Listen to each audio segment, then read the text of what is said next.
Hello मित्रों, नमस्कार। आज के इस भागम भाग की इस दुनिया में मन बड़ा दुखी है। मन बड़ा विचलित सा है।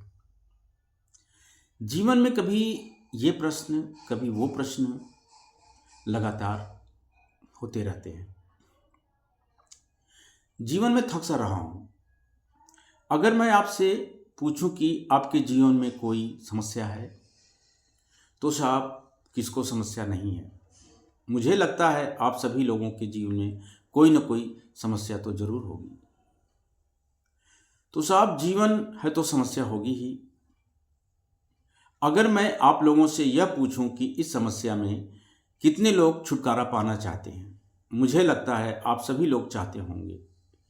मेरे मित्रों, संजोग से एक दिन मैं शमशान घाट पर था।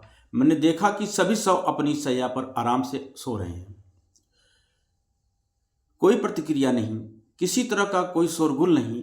न तो उनको ऑफिस जाने में देर हो रही है, न किसी को अपने व्यवसाय पर जाने की देर हो रही है, न किसी को अपने घर बार की चिंता है, न किसी को अपने पुत्र पुत्रियों की चिंता है।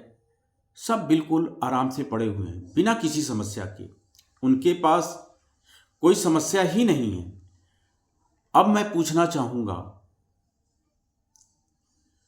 कि कितने लोग इस समस्या से छुटकारा पाना चाहते हैं।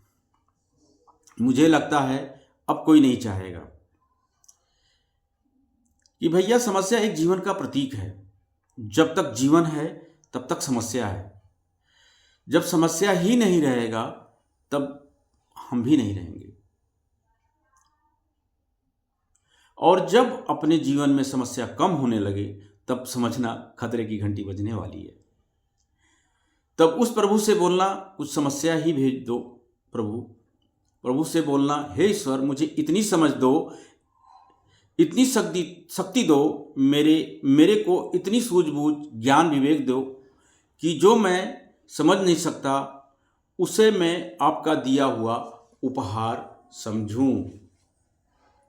हे प्रभु मुझे ये आशीर्वाद दो, स्वीकार कर सकूं, और अगर मैं इसको बदल सकूं, मुझ में इतनी हिम्मत और साहस देना कि मैं भेद कर सकूं। क्या मैं बदल सकता हूं और क्या नहीं बदल सकता? तो महाशय, बात यह है कि जीवन में हर स्थिति परिस्थिति हमारे बस में नहीं है, और कोई चीज़ें हमारे बस के बाहर होती हैं, और कई चीज़ें हमारे बस के बाहर होती हैं। जैसे मेरा जन्म कहाँ पर होगा, मेरे माता पिता कौन होंगे, मेरे बस में नहीं है। जैसा मेरा व्यक्तित्व, मेरे कद का बड़ा होना या छोटा होना, मेरे गोरे या काले होने का, या फिर अपंग विकलांग का होना, इसमें इन लोगों का कोई दोष नहीं है।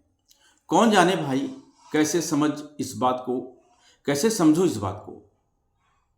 कहीं अधिक बार जिन परिस्थितियों को बदल नहीं सकते उन परिस्थितियों से लड़ते रहते हैं। इससे हमारे जीवन में तनाव की स्थिति होती है, और इस तरह हमारे जीवन के विकास कार्य में बाधा उत्पन्न होती है।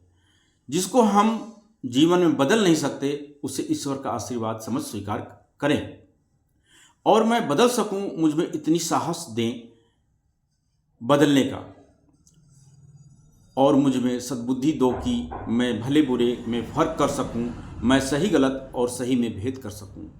धन्यवाद, नमस्कार।